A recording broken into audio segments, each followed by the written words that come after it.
Oi gente, tudo bem? Hoje eu vim conversar com vocês sobre um assunto bastante delicado.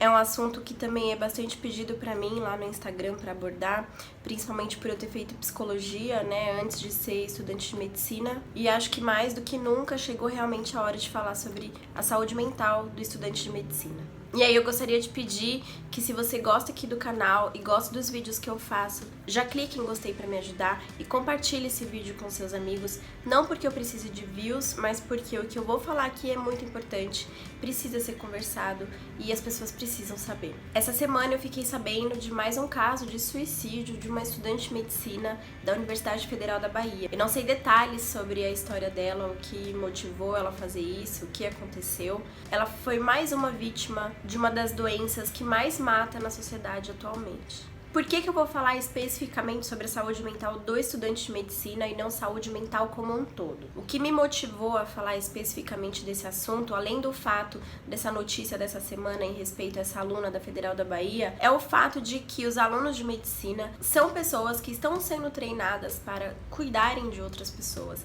São pessoas que estão diretamente ligadas com cuidado. E esse assunto é muito pouco abordado, principalmente dentro da faculdade de medicina. E eu falo isso porque eu vivi uma faculdade de psicologia, que é uma faculdade totalmente ligada ao cuidado com a saúde mental, e hoje eu vivo a faculdade de medicina e eu percebo, enquanto aluna de medicina, o quanto nós somos desamparados e como quase nunca se fala sobre cuidado com saúde mental e autocuidado. Por isso eu decidi abordar esse tema com vocês hoje. Então já deixa seu like aqui embaixo e compartilha esse vídeo com seus amigos, principalmente aqueles que estão precisando de ajuda. Esse vídeo serve tanto para quem já é médico formado, quanto para quem está fazendo medicina e principalmente para quem ainda vai entrar no curso de medicina e acha que é um mar de rosas, mas na verdade está bem longe disso. Então já vão se preparando e se cuidando para ontem. Pesquisando sobre o assunto na internet, eu achei um artigo incrível feito por um psiquiatra da UFMG. Eu vou deixar as referências do artigo todas aqui embaixo. Então, todos os dados que eu trouxer para você nesse vídeo são embasados com pesquisas científicas relacionadas por um especialista em saúde mental. Então, preste muita atenção nisso. Não é segredo para ninguém que a carga horária da faculdade de medicina é uma carga horária exaustiva. Quase nunca se fala sobre isso. É muito engraçado porque logo quando você entra na faculdade de medicina, parece que você tem que se adaptar a esse funcionamento, você tem que se moldar a como a faculdade é. E se você fugir um pouquinho do que é esperado de você, imediatamente vem uma sensação de fraqueza, de impotência, uma autocobrança muito grande. Eu falo isso porque eu vivi isso na pele. E o mais engraçado, que na verdade nem é engraçado, é que durante toda a faculdade nós somos treinados a cuidar de outras pessoas, mas nunca somos ensinados a cuidar de nós mesmos. E aí eu te pergunto, como que uma pessoa vai cuidar de outra se ela não sabe cuidar dela mesma? É como se o estudante aprendesse a tratar do paciente, mas negligenciasse o autocuidado. É como se o paciente fosse completamente alheio ao estudante de medicina e como se o estar doente não fizesse parte do estudante de medicina. Mas espero que não fique muito confuso para vocês entenderem. Logo depois que a gente entra na faculdade de medicina, começam a surgir muitos fatores estressantes ligados à faculdade de medicina em si. A quantidade de informação, a quantidade de matérias que a gente precisa estudar, falta de tempo para lazer, para outras coisas, para viver outras coisas que não só a faculdade de medicina. Sem contar o contato com a morte que a gente precisa aprender a ter, o cuidado com doenças graves, pacientes tristes, pacientes deprimidos. Tudo isso é muito complicado, não é fácil. Somados a tudo isso, a faculdade de medicina também por si própria é um ambiente super competitivo, onde a maioria das pessoas tem medo de falhar, tem medo de não conseguir saber tudo necessário para cuidar de uma pessoa, sem entrar nas questões particulares de cada um, né, os problemas familiares que todas as pessoas têm, afinal de contas, se a gente tá vivo, a gente tem um monte de problema, né? Pesquisadores constataram, numa pesquisa feita em 2004, que o currículo super extenso da medicina é um dos principais fatores que impede o aluno de ter interesse por outras coisas que não sejam só relacionadas à faculdade. Marcos Tulio Aquino, que é o psiquiatra que fez esse artigo no qual eu embasei esse vídeo, ele fala também sobre muitos docentes de medicina também desvalorizarem a questão da saúde mental e usarem termos pejorativos em relação a isso. E aí eu me lembrei, inclusive, de um fato que aconteceu comigo quando eu estava no primeiro ano. Uma das primeiras vezes que eu questionei o fato de eu ter saído de casa às 7 da manhã,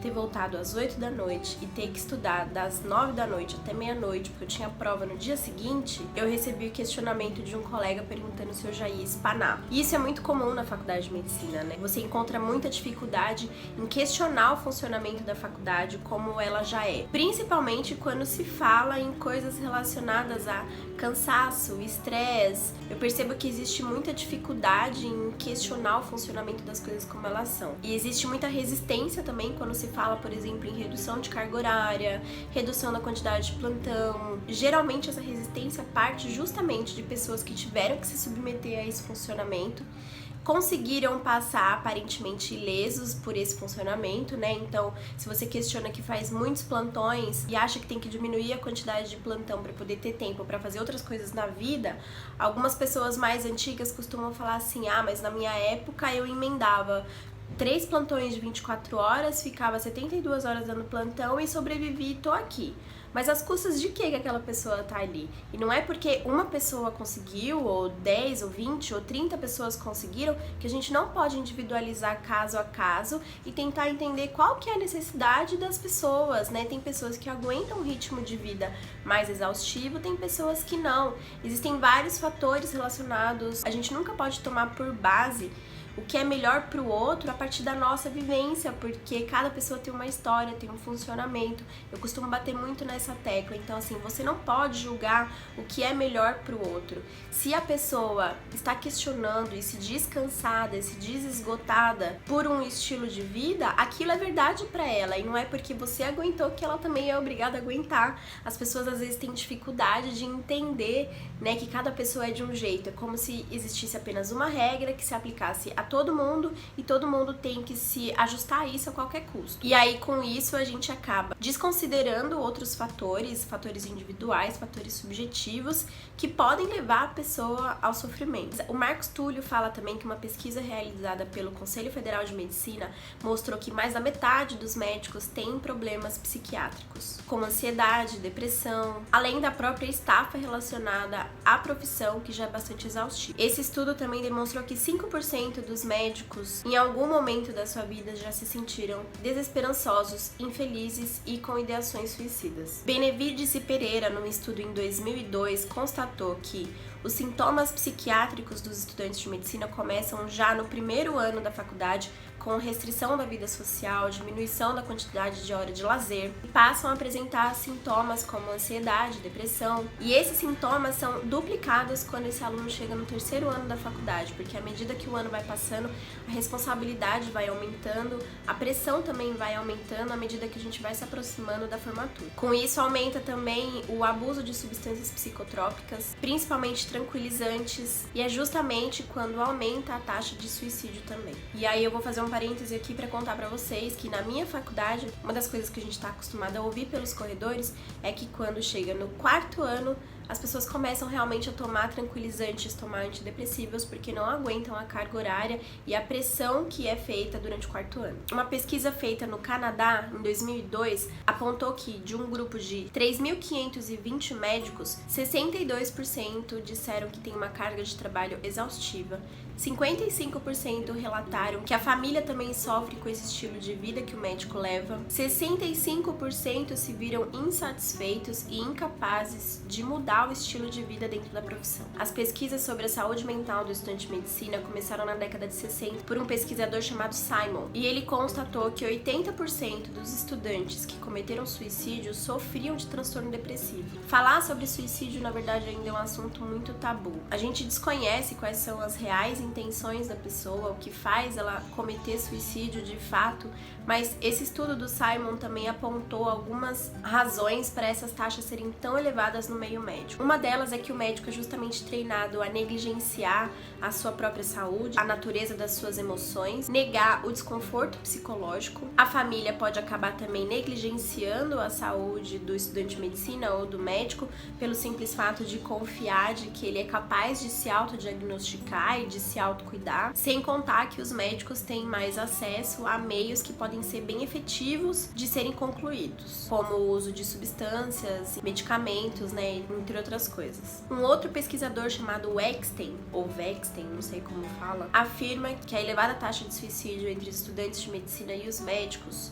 estão relacionados com a perda da onipotência, da onisciência e da crescente ansiedade em medo de falhar no exercício da medicina. Foi verificado nesse estudo também que a média de suicídio no meio médico é 4 vezes maior do que da população. Além disso, a taxa é ainda maior entre mulheres do que em homens. Outro estudo realizado por Milan e Rossi, da Universidade de São Paulo, da USP, constatou que durante os anos de 1965 a 1985, o suicídio foi a segunda principal causa de morte entre os estudantes de medicina, perdendo só para os acidentes. Um estudo feito com 875 alunos da UFMG constatou que quase 40% já teve ideações suicidas pelo menos uma vez na vida, e quase 3% já tinham tentado pelo menos uma vez. Eu particularmente acredito que a pressão que o estudante de medicina sente começa principalmente na época do vestibular. Tanto a pressão quanto a competitividade em você ter que passar na faculdade, você disputar uma vaga num curso tão concorrido. E a leitura que eu faço é que, principalmente depois que a pessoa passa pelo vestibular, entra na faculdade de medicina num curso tão concorrido, essa pressão e essa cobrança, na verdade, piora. Ela não melhora, porque justamente nós somos constantemente impulsionados a fazer mais coisas, a abraçar mais coisas do que a gente está acostumado a fazer. Então, muitas ligas acadêmicas, muitos projetos extracurriculares, coordenação de projetos, muita coisa para estudar. E se você vai questionar isso, geralmente a gente se debate com muita resistência por parte dos professores. Eu sofri muito durante o primeiro ano de medicina, apesar de ser mais velha, apesar de ter feito psicologia. Foi bastante difícil para mim no começo, porque eu tive que enfrentar a mudança de cidade, fui morar no interior, ficar longe da minha família. Todas essas questões precisavam ser levadas em consideração para justificar o fato de eu estar dentro do curso que eu sempre sonhei e de não estar me sentindo feliz, porque eu de fato não me sentia feliz. Então, eu pensei em desistir da faculdade durante o primeiro ano. Acho que isso é uma coisa que eu nunca falei abertamente para vocês, porque eu tive essa dificuldade realmente de lidar com tudo que estava acontecendo. Depois eu pensei em desistir de novo quando eu estava no terceiro ano da faculdade, e aí foi logo depois de eu ter ficado doente, ter feito tratamento.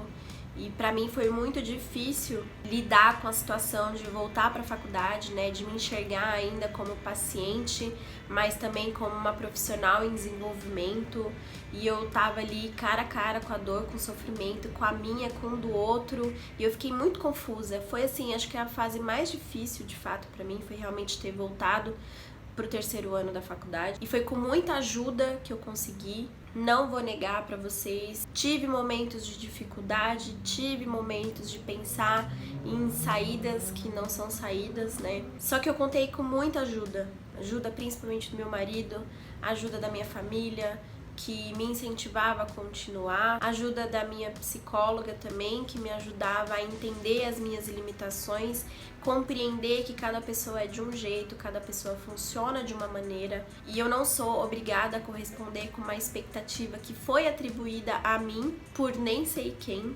E aí, trabalhando em cima disso, o meu caminho foi ficando um pouco mais leve.